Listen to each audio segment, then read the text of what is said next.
ये वो कहानी है जहां मोहब्बत ने ताजमहल की सूरत इख्तियार की और इक़्तिदार ने एक बाप को उसके अपने ही बेटों के सामने ला खड़ा किया। एक तरफ वो शहंशाह जिसने गम को संगे मरमर में ढाल कर दुनिया को मोहब्बत की सबसे खूबसूरत अलामत दी, और दूसरी तरफ तख्त की वो जंग जहां भाई भाई के खिलाफ खड़े हुए और सल्तनत की तकदीर तलवार की धार पर लिखी गई। इसी दौर में चमका तख्ते ताउस, दौलत, ताकत और मुगल अजमत की वो अलामत जिसे देखकर दुनिया ने इक़्तिदार का नया मेयार पहचाना। मगर सवाल ये है, क्या इतनी शान शौकत भी एक बादशाह को तनाई और शिकस्त से बचा सकी? और कैसे ताजमहल बनाने वाला शहंशाह आखिरकार इसी ताज को दूर से देखने वाला एक कैदी बन गया? आज हम इसी दास्तान के दूसरे हिस्से में तारीख के इन जज्बाती, ड्रामाई और फैसला कुन लम्हों को जानेंगे।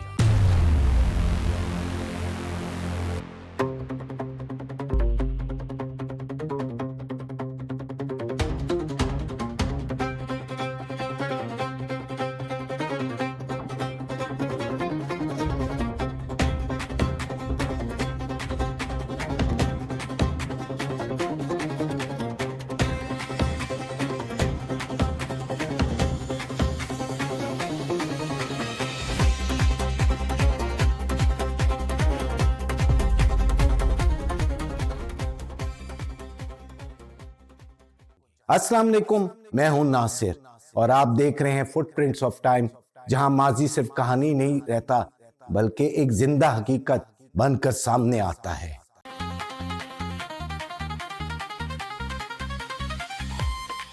अब आते हैं इस कहानी के दिल पर। अर्जुमंद बानो बेगम यानी मुमताज महल, वो सिर्फ एक मलका नहीं थी, वो आसिफ खान की बेटी और मलका नूरजहां की भांजी थी, यानी मुगल दरबार के सबसे ताकतवर खानदान से ताल्लुक रखती थी।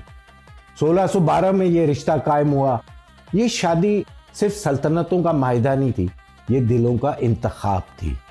मुमताज महल शाहजहां की शरीके हयात ही नहीं, इनकी मशी, राजदार और सबसे मजबूत सहारा थी।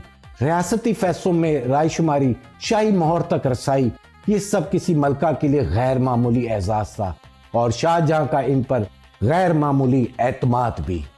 फिर आया वो दिन 1631, दक्कन का शहर बुरहानपुर। 14वीं औलाद की वलादत के बाद मुमताज महल इस दुनिया से रुखसत हो गई। ये लम्हा शाहजहां के लिए एक जाती सानिया नहीं था, ये एक बादशाह के दिल का टूट जाना था। रवायत है कि वो दिनों तक खामोश रहे, स्वेत लिबास इख्तियार किया और सल्तनत की चमक इनकी नजरों से मांद पड़ गई। मुमताज महल की वफात के तकरीबन एक साल बाद 1632 में शाहजहां ने एक फैसला किया, एक ऐसा फैसला जो गम को पत्थर में बदल दे।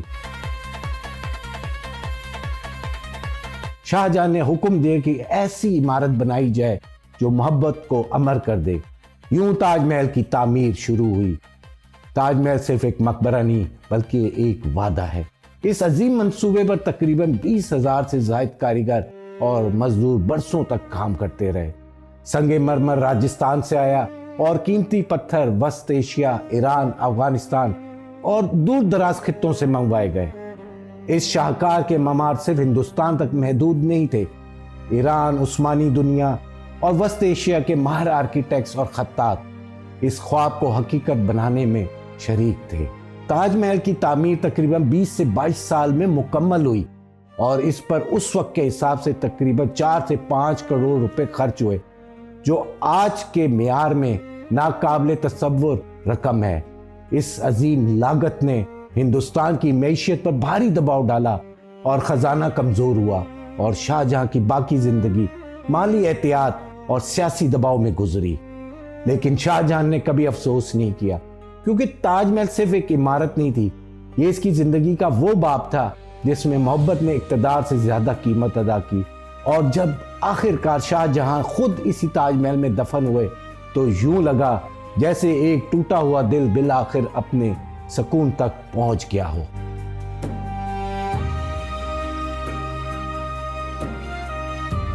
शाहजहां के अहद को मुगल फन तामीर का सुनहरा दौर इसलिए कहा जाता है कि उस जमाने में ताकत खूबसूरती की जबान बोलने लगी। ये वो दौर था जब ईंट और पत्थर सिर्फ दीवारें नहीं बनते थे, बल्कि वो रियासत का पैगाम बन गए थे। दिल्ली का लाल किला जहां दरवाजे भी हुक्म देते थे, हर मेहराब में वकार, हर राहदारी में इख्तियार की बाज़गश्त। जामिया मस्जिद दिल्ली, जहां इबादत और सल्तनत एक ही आसमान तले जमा हो गए। मीनार आसमान से बातें करते और सहन में तारीख ठहर जाती। शाहजहानी मस्जिद ठट्टा सिंध, गुंबदों की ऐसी तरतीब, आवाज भी अदब के साथ गूंजे। ये सिर्फ मस्जिद नहीं बल्कि ये इल्म तामीर का शाहकार था। शालीमार बाग लाहौर, जहां फवारे बहते नहीं थे बल्कि फरमान की तरह चलते थे। पानी, तरतीब और फजा, सब कुछ शाही नज़म में बंधा हुआ था। आगरा और लाहौर के किलों में हर दीवार, हर बुर्ज ये ऐलान करता था कि ये सल्तनत तलवार से नहीं, नज़म और ज़ौक़ से चलती है। और फिर इसी शान और शौकत का मरकज तख्ते ताऊस।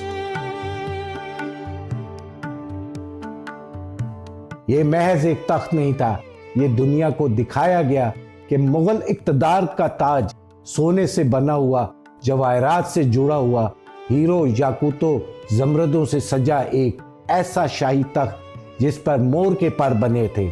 इसीलिए इसे कहा गया पीकॉक थ्रोन। रिवायत है कि जब शाहजहां इस तख्त पर बैठते तो यूं महसूस होता जैसे सल्तनत खुद इनके कदमों में आ गई हो। ये तख्त सिर्फ बादशाह के बैठने की जगह नहीं था, ये पैगाम था दुनिया की ताकतों के नाम। ये है मुगल अजमत का म्यार। बाद में इसी तख्त की दौलत ने बैरूनी ताकतों की नजरें खींची और बरसों बाद यही तख्त तारीख की सबसे बड़ी लूट मार का शिकार हुआ।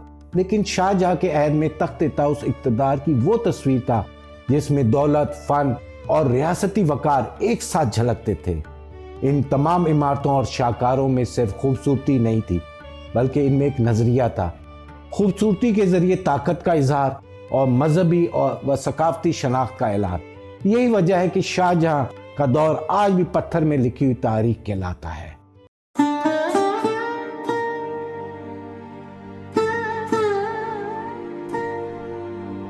1657 में शाहजहां शदीद बीमार हुए। उन्होंने अपने बड़े बेटे दारा शुकू को जानशीन नामजद किया, लेकिन मुगल रवायत में नामजदगी काफ़ी नहीं होती, यहाँ तलवार फैसला करती है। और यूं शुरू हुई जंग जानशीनी।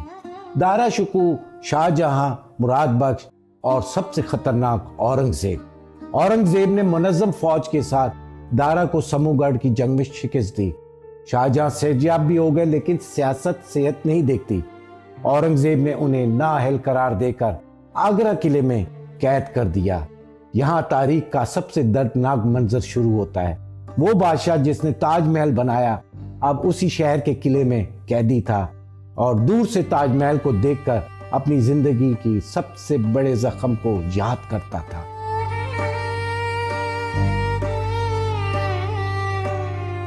सोलह सौ 58 से 1666 तक तकरीबन 8 बरस एक बादशाह कैद में शाहजहां आगरा किले की खामोश दीवारों के बीच जिंदगी के आखिरी दिन गुजार रहे थे। उनके साथ रही उनकी बेटी जहां आरा बेगम, जिन्होंने बाप की तीमारदारी की, उनकी खिदमत की और इस कैद की तन्हाई को बांटा। जनवरी 1666 शाहजहां बिस्तर से लग गए। कमजोरी बढ़ती गई, सांसें भारी हो गईं और वक्त आहिस्ता आहिस्ता अपना हिसाब मांगने लगा।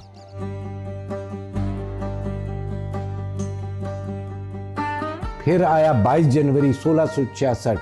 कलमा लबों पर था, कुरान की आयत फजा में थी और 74 बरस की उम्र में शाहजहां इस दुनिया से रुखसत हो गए। उनके लिए एक शानदार शाही जनाजे की ख्वाहिश थी, लेकिन औरंगजेब ने सादगी को तरजीह दी। जसद खाकी खामोशी से ताजमहल ले जाया गया और मुमताज महल के पहलू में हमेशा के लिए सुला दिया गया। ये अंजाम किसी अजीम फातेह का नहीं था, ये अंजाम एक कैदी बाप का जिसने दुनिया को खूबसूरती दी मगर खुद खामोशी से दफन हो गया।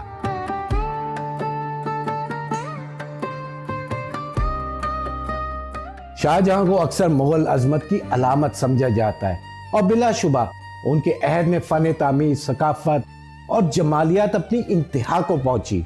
मगर तारीख सिर्फ संगे मरमर से नहीं बनती, उस अहद में सख्त पॉलिसियां भी थी, रियासती जबर भी और ताकत के साथ सख्ती का साया भी। शाहजहां की सबसे बड़ी पहचान उनकी इमारतें नहीं बल्कि वो इंसानी कहानी है जो उन पत्थरों के पीछे छुपी है। एक शौहर जिसने मोहब्बत को मकबरा बना दिया, एक बाप जो इक्तदार की जंग में अपनी औलाद से हार गया, और एक बादशाह जो दुनिया के सबसे खूबसूरत मकबरे के साए में खामोशी से रुखसत हो गया। शाहजहां की कहानी हमें यही सिखाती है कि ताकत कभी मुस्तकिल नहीं होती, लेकिन इंसान के जज्बात, मोहब्बत, गरूर, खौफ और गम, यही वो सच हैं जो तारीख को जिंदा रखते हैं। अगर आप चाहते हैं कि हम दारा शिकोह की पूरी दास्तान, औरंगजेब की जंग इक्तदार और आगरा किले के उस कैदी के कमरे के राज मजीद गहराई से जाने, तो इस डॉक्यूमेंट्री को लाइक कीजिए, अपनी राय कमेंट में लिखिए और चैनल को सब्सक्राइब कीजिए। मैं हूं नासिर और आप देख रहे थे फुटप्रिंट्स ऑफ टाइम, क्योंकि यहाँ माजी सिर्फ सुनाया नहीं जाता, बल्कि माजी यहाँ सांस लेता है।